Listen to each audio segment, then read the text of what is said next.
Mississippi Quilters. Terry Hartman here again with my April installment of the America's 250-year sew-along. I've got 4 blocks for you this month. I have the Arrowhead block, Union Square, Georgetown Circle, and Philadelphia Pavement. So kind of, I hit the East Coast this time a little bit to kind of get started, because we're going to start working our way across America in the next couple of months. So I just wanted to kind of hit a few of the blocks that we would be covering first as we're moving along. So the first one we got is the Arrowhead block. Now, when I looked this block up, they had a couple of different variations. Of course, I picked the most difficult one, being that's what I do. So the Arrowhead block itself was first published in the Cincinnati Enquirer in 1933. And it is an ode to Native Americans. What I thought was pretty interesting was the fact that arrowheads in America, they're everywhere. And they kind of figured it out that they've been around since 70,000 to 64,000 years ago. So no matter where you are in America, you're going to be able to find an arrowhead somewhere. They're often made of flint. They can be made of antler. They can be made of bone. And they can be very large, but they can be very, very small. And the little ones are called bird arrowheads. And so they say that, yes, you can shoot a bird down with it, but you can actually take down larger prey with it, which I thought was pretty interesting. This is a pretty straightforward block. Didn't have a whole lot of problems doing it up, which was great. So that's our first block. The second block is our Union Square.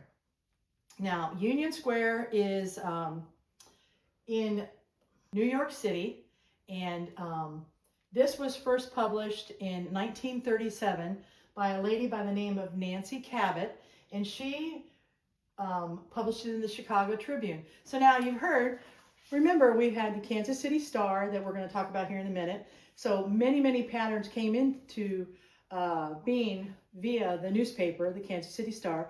But now I just talked about the Cincinnati Enquirer, and this one came about from the Chicago Tribune. So there were quilt patterns in all of the newspapers throughout our early history.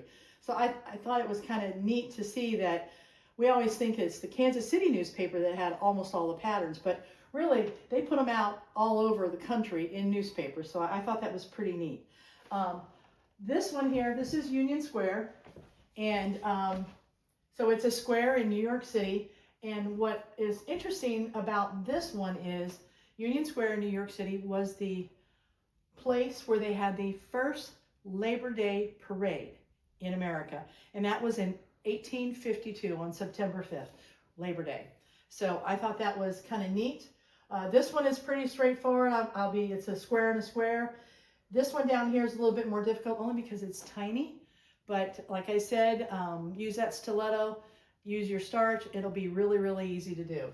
This third one is Georgetown Circle. Georgetown Circle is it's actually the square, but it's called Georgetown Circle in Georgetown, Delaware.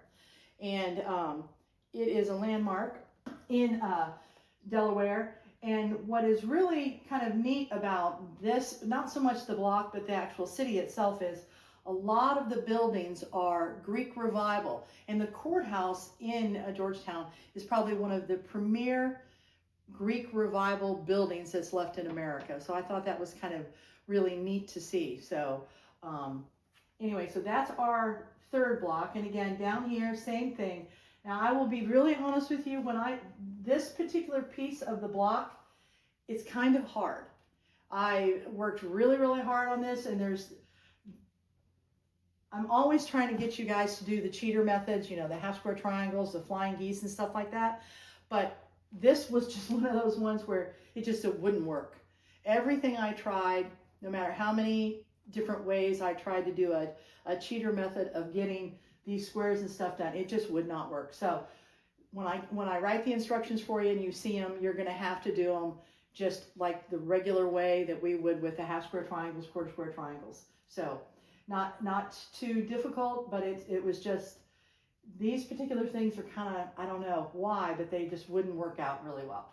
The last one we have is Philadelphia Pavement. Now, Philadelphia pavement is, this block came about between 1875 and 1930, and it was inspired by the streets of Philadelphia. One of the things that I thought was kind of neat was Philadelphia's street system has actually been around since 1682, which that was not too far after, you know, they landed at Plymouth Rock. So William Penn is the person that designed Philadelphia's streets. And it is also, in Philadelphia, it is home to the oldest habitated street in America. And it's, I'm going to say it correctly, Elfreth Alley. And people still live on that street to this day. And Philadelphia, so they do a north, south, and east, west grid through all the way through Philadelphia. And many of their streets are named after trees. And so I thought that was neat to actually see. I've been to Philadelphia, never really realized that it was done in a grid. I know there are many cities that are. DC is actually designed as spokes of a wheel. And so everything comes out from the center and it gravitates out in the spokes of a wheel, which I thought, you know, again, it's just amazing that they come up with these kind of things and it actually works still to this day. So anyway, so those are the 4 blocks this month. Next month, we're going to move into a few other things. Next month, we're going to do a paper piecing block, which it's not going to be difficult. I swear to you, it's going to be fairly easy, but I've been working on that one. EQ8 has not been super friendly with some of these weird shapes that I've been coming up with, and so I'm having to figure it out. Be aware that I am testing every single block before I actually get the instructions down, because there are times when I've done these blocks and it's like it's 12 inches, it's not 12 and a half, and then I'll go through maybe 3 or 4 renditions before I actually get it correct. I'm right there with one of my next blocks. I've done it 4 times now, and I'm getting close, but it's not quite there.